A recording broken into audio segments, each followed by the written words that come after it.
안녕하세요. 차트메이트입니다. 예전에 이제 교육용 목적으로 올렸던 강의들이 있는데, 그걸 이제 지금 시간이 좀 많이 지났지만 봐주시고 이제 질문하시는 분들이 많아요. 근데 이제 중간중간 이제 특정 피보나치나 엘리어트 파동이 궁금해서 그 강의를 보러 오시는 분들이 계신 것 같은데, 순차적으로 1강에서 뭐 한 10강까지 있다라고 하면은 순차적으로 한번 보시는 게 도움이 좀 많이 될 겁니다. 궁극적으로 제가 말씀드리고 싶어 하는 부분이 위에 갈수록 나와 있고, 이제 앞에서 1강부터 제가 쓰는 보조지표를 설정하는 것부터 시작을 해서 정말 순차적으로 하게 되니까 그걸 이제 쭉 따라오시면은 좀 좋을 것 같아요. 오늘은 이제 비트코인이랑 코인 중에 이제 메타디움을 한번 분석을 해보도록 하겠습니다. 비트코인은 저번에 이어서 설명을 좀 해보도록 할게요. 그때 이제 말씀드렸던 거, 이 세 번째 추세선을 넘었을 때 새로운 그 상승이 좀 올 수 있다. 그리고 그거에 대해서 리테를 좀 할 수 있다라고 말씀을 드렸고, 이제 더 부가적으로 설명을 좀 드렸던 게 파란색 매수 지지 영역이라고 보이는 부분. 어떻게 보면 이 점점점점선 보이나요?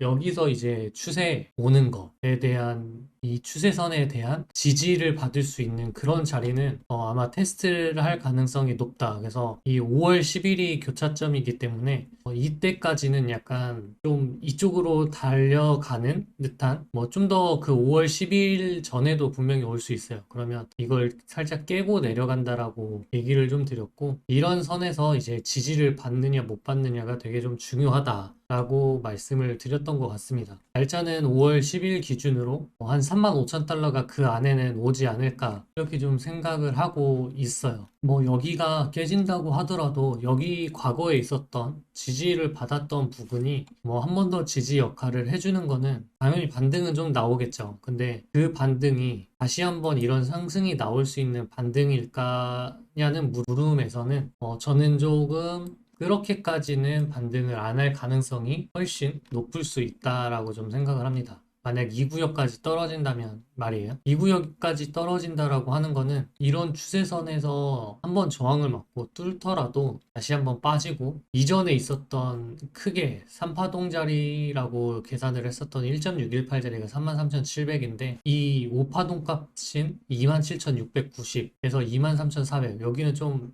폭이 크죠. 이런 부분이 충분히 올 수 있는 구간이 될 수 있을 겁니다. 그거는 조금 안 좋게 좀 보셔야 돼요. 이 구간에서 반등은 나올 거지만 그게 상승장으로 가기에는 조금 힘들 수도 있다. 오히려 상승장을 좀 바란다라고 하면은 이제 더 아래로 빠진 다음에 올라오거나 그래야 되겠죠. 그래서 비트코인은 뭐 따로 분석을 할 부분이 저는 이 정도가 조금 괜찮은 것 같습니다. 선물 입장 대응을 기준으로 저는 좀 많이 설명을 하기 때문에 이 정도면 될 것 같아요. 다시 한번 이런 추세선에 닿거나 이런 추세선, 이 추세선, 점선 추세선에 닿으면은 그 정도 자리가 이제 매수를 받을 수 있을 만한 자리가 좀 될 것 같습니다. 그 구간까지 떨어진다라는 과정, 마이너스 한 8%에서 10%그 정도 떨어졌을 때의 알트를 매수받기 좋은 자리를 이제 찾아보면 되겠죠.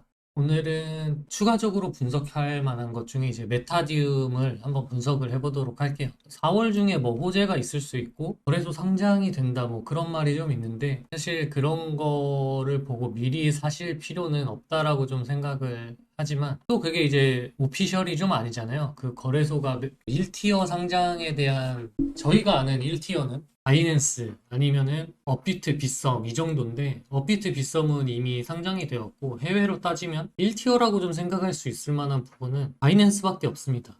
코인베이스까지는 될 수 있겠네요. 코인베이스랑 바이낸스 그 외에는 사실 크게 1티어라고 생각을 하고 있지 않은데, 거래소 자기들 기준으로 봤었을 때는 뭐 바이빗도 자기들은 뭐 1티어라고 좀 생각을 할 거고, FTX도 1티어라고 좀 생각을 할 것 같은데, 제가 느끼기에는 좀 그렇지는 않은 것 같습니다. 거래소 자체가 생각했을 때 1티어라고 하는데, 그래서 아마 바이낸스는 아니지 않을까라는 생각도 좀 하지만 뭐 결과는 알 수 없죠. 그래서 그거에 대한 펌핑을 좀 크게 기대하실 필요는 없고, 그냥 분석적으로 좀 접근을 한다라고 봤었을 때 한번 분석을 좀 해보도록 하겠습니다. 우선은 최고점 자리에서 간단하게 좀 해볼게요. 이런 자리 추세선을 좀 그어 놓는다라고 하면 이런 자리는 저항이 좀 나올 수 있는 자리다. 나중에 올라갔었을 때 이렇게 좀 체크를 해두고요. 이제 최근에 있었던 걸 기준으로 좀 잡는다라고 했었을 때 뭐 저점 기준으로 엘리어트 파동처럼 피보나치를 한번 작도를 해보도록 할게요. 저점이죠.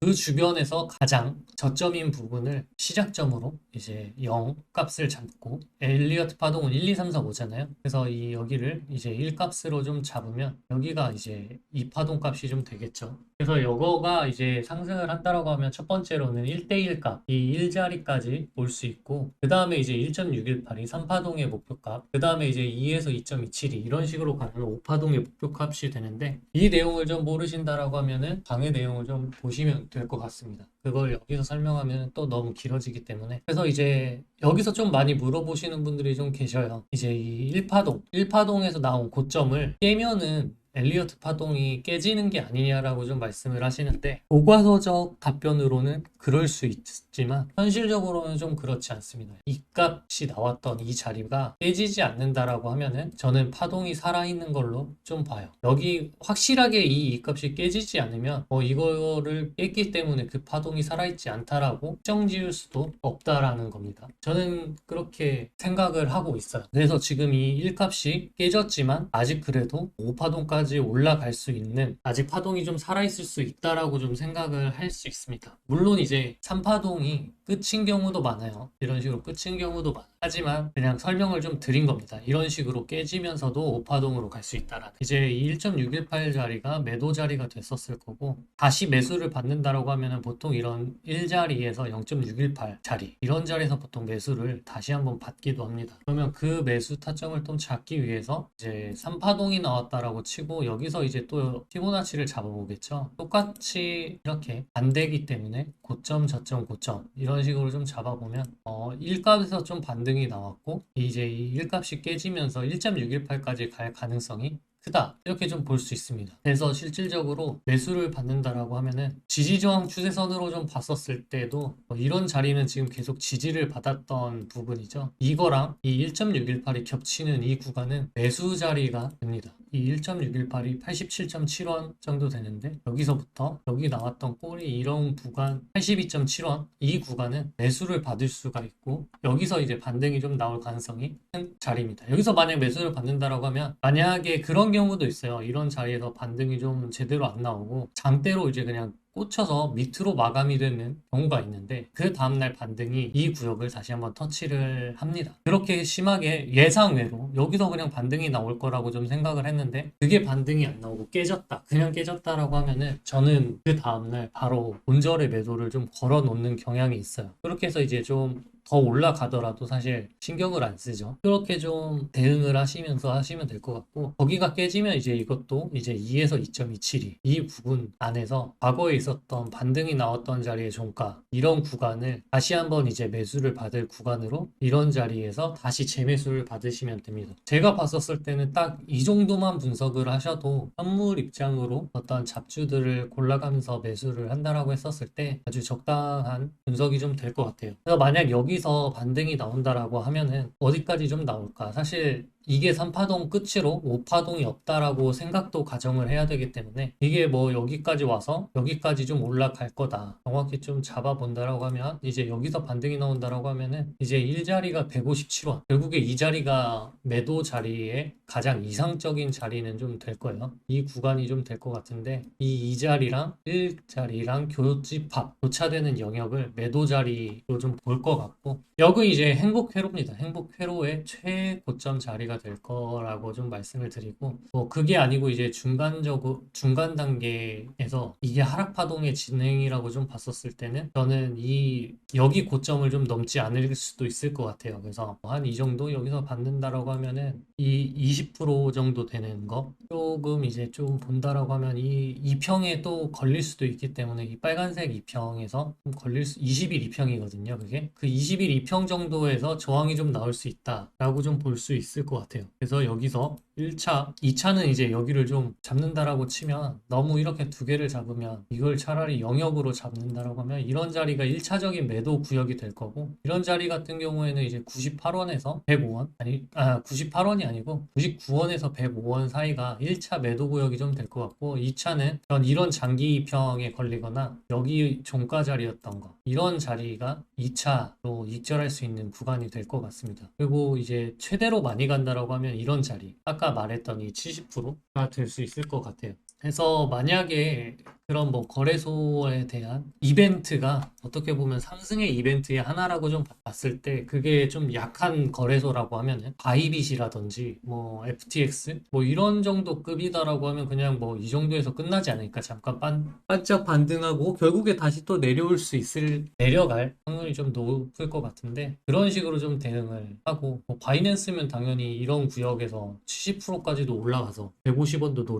노릴 수 있겠죠. 그래서 이제 제가 영역을 좀 잡았는데, 여기가 이제 아까 장대로 뚫리면 매수 받을 수 있는 구간이 이런 구간이라고 얘기를 좀 드릴 수 있죠. 여기는 이제 삼파동에서 반등이 좀 나올 때 그 부분을 좀 아까 이런 식으로 좀 피보나치를 여러 개 써서 좀 세부 타점을 좀 잡을 수 있을 것 같아요. 지금 당장 봤었을 때 위로는 이런 세 구역, 아래로는 이렇게 이 두 구역이 있고, 이게 깨진다라고 하면은 당연히 이제 이런 부근까지 올 가능성이 크죠. 이거는 이제 38원. 그래서 이런 자리도 사실 열어둘 만한 자리긴 합니다. 그때는 이제 그때 가서 또 새로 분석을 좀 해야 되겠죠. 이렇게 좀 보시면 될 것 같습니다. 아까 그 비트가 한 10% 정도 내려야 되는 구간이라고 했었을 때, 사실 여기는 한 6% 정도 내리는 거고, 여기서 이제 끝까지 내린다라고 하면 이게 한 11% 정도 내려가는 자리고, 여기가 이제 17% 정도 내려가는 자리네요. 그래서 만약에 비트가 천천히 내려간다라고 하면 이런 자리를 한번 1.618에서 반등이 좀 나오는데, 호재를 같이 이제 이 시기에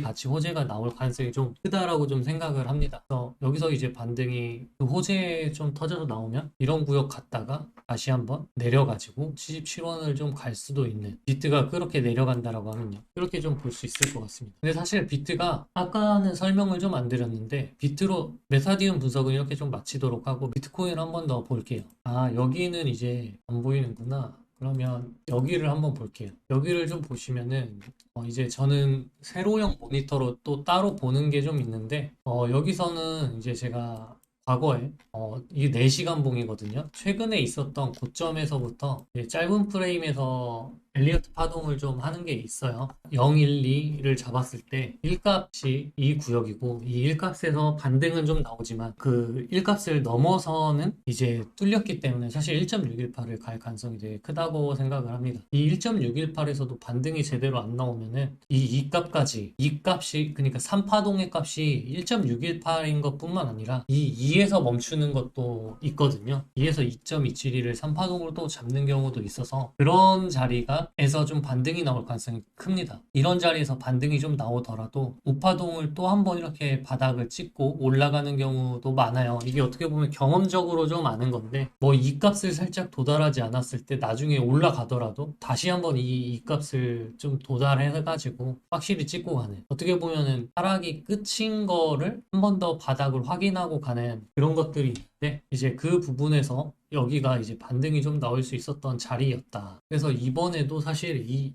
2.272 부분에서 두 번이나 좀 반등이 나와서 그냥 여기서 바닥에서 좀 횡보를 하다가 올라가겠거니 할 수도 있었던 부분인데, 또 한 가지가 있어요. 이거는 이제 5파동으로 잡았을 때가 마무리이겠지만, 실질적으로 2파동이 3파동으로 잡힌다라고 하면은 5파동의 목표값은 사실 3에서 3.272가 나옵니다. 이 35,000달러라고 하는 부분은 아까 이제 여기랑 겹치는 부분이에요. 아까 제가 말씀드려서 35,200 여기랑 겹치는 부분이 이 자리이기 때문에 신뢰도가 좀 높다. 여기까지 내려갈 수 있는 신뢰도가 좀 높고, 5파동으로 딱 여기 왔을 때 반등이 확실히 좀 나올 수 있는 자리다. 정말 만나는 자리죠. 어떻게 보면은 이 구역. 그래서 이 구역 자리 왔을 때 사실 매수를 받으려고 좀 하고 있다라는 걸 좀 설명을 드리려고 다시 한번 왔습니다. 이게 이제 아까는 날봉으로만 체크를 했다가 그 다음에는 조금 낮은 프레임의 분석도 좀 하는 게 어떤 세부 타점을 잡는데 도움이 되니까 그거를 좀 보여드렸어요. 그러면 분석은 오늘은 조금 길게 했는데 이 정도로 좀 마치도록 하겠습니다.